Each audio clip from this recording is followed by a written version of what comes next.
Social media സ്റ്റാറാണ്. ഞാനും ആദ്യമായിട്ടാണ് കണ്ടതിൻ്റെ excitement ഉണ്ട് എനിക്ക്. അപ്പോൾ എന്താണ് വിശേഷങ്ങളൊക്കെ? ഒത്തിരി സന്തോഷം, നന്നായി പോകുന്നു, വലിയ കുഴപ്പമില്ലാതെ പരിക്കുകളൊന്നും ഇല്ലാതെ ഇങ്ങനെ പോകുന്നു. അതെ, അപ്പോൾ പുതിയ വിശേഷം റേച്ചലാണ് വരാൻ പോകുന്നത്. Rachel July end or August ആയിരിക്കും, ഡിസൈഡ് ചെയ്തിട്ടില്ല. അപ്പം നന്നായി വന്നിട്ടുണ്ട് മൂവി, നോക്കാം പിന്നെ എങ്ങനെ വരും. അപ്പോൾ റേച്ചലിനായിട്ട് ഞങ്ങൾ എല്ലാവരും വെയിറ്റ് ചെയ്യണം. കുറേ കാലത്തിന് ശേഷം നല്ലൊരു അടിപൊളി മൂവി ആയിട്ട് ആവട്ടെ.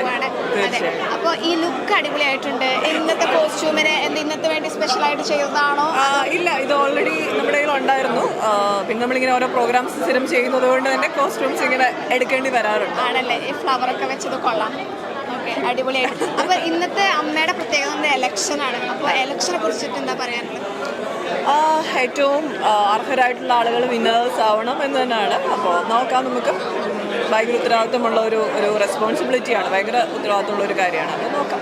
ഓക്കെ, നമ്മുടെ ഇടവേള ചേട്ടൻ ഇപ്പോൾ രാജിവെക്കാൻ പോകണം. അപ്പോൾ അതിനെക്കുറിച്ച് കുറേ കാലമായിട്ടുള്ള ആളാണ്. അദ്ദേഹത്തിനോട് ഞാൻ സംസാരിച്ചിരുന്നു. അദ്ദേഹം അമ്മയില്ലാതെ അദ്ദേഹം എവിടെയും പോകുമെന്ന് എനിക്ക് തോന്നുന്നില്ല.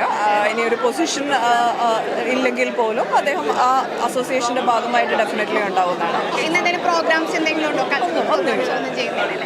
ഓക്കെ, അപ്പോൾ എന്തായാലും കണ്ടില്ല. Thank you. ശരി.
Jain school of film and media studies presents അമ്മയോടൊപ്പം movie world media powered by myG future India's #1 language academy Neethu's academy.